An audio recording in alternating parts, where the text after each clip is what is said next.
यह 8वीं ऋचा साधना की यात्रा में एक और सूक्ष्म पर अत्यंत महत्वपूर्ण चरण है।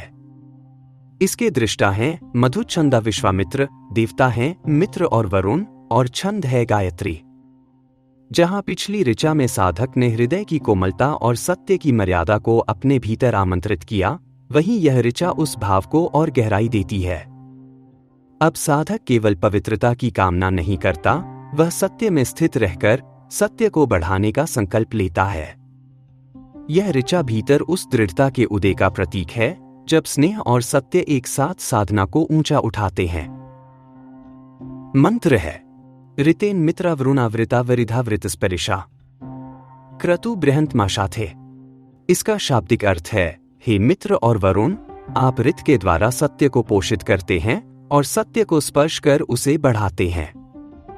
आप व्यापक और महान क्रतु अर्थात दिव्य संकल्प और बुद्धि को धारण करते हैं।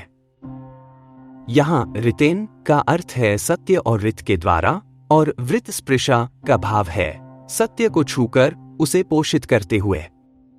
ऋषि कहते हैं कि ये देवता केवल सत्य में स्थिर नहीं, वे सत्य को सक्रिय रूप से बढ़ाते हैं।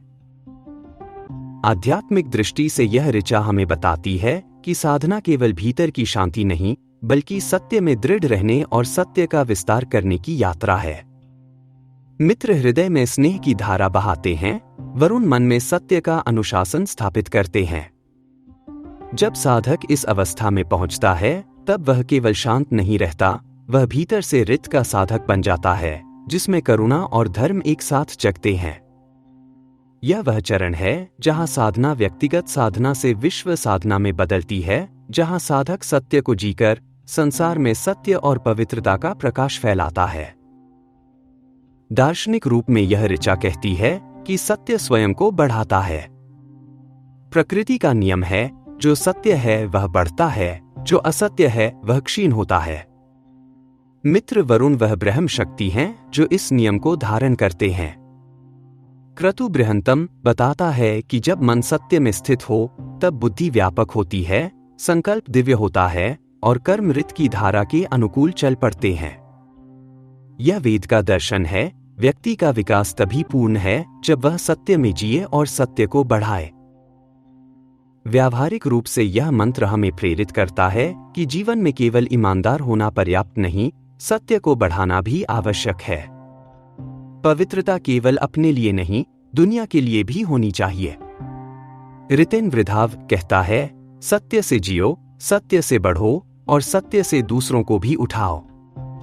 यह हमें सिखाता है कि जीवन में स्नेह और नियम, करुणा और धर्म, इन दोनों का संतुलन बनाना ही वास्तविक साधना है।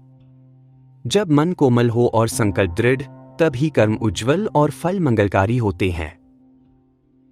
अंततः यह 8वीं ऋचा हमें याद दिलाती है कि साधना का लक्ष्य केवल अपने भीतर प्रकाश लाना नहीं है, बल्कि उस प्रकाश को जगत में विस्तार देना है। मित्र और वरुण का यह आह्वान बताता है कि हृदय में स्नेह हो, मन में सत्य हो और कर्म में दृढ़ता हो, तब साधक केवल साधना नहीं करता, बल्कि ऋत का वाहक बन जाता है। यही वह क्षण है जब साधना केवल व्यक्तिगत उत्थान नहीं, बल्कि सृष्टि के कल्याण में परिवर्तित हो जाती है। तब मनुष्य केवल देवताओं को नहीं पुकारता, वह स्वयं सत्य का माध्यम बनकर चलता है। अब समय है इस ज्ञान गंगा में एक और डुबकी लगाने का और अगली ऋचा के भाव को आत्मसात करने का।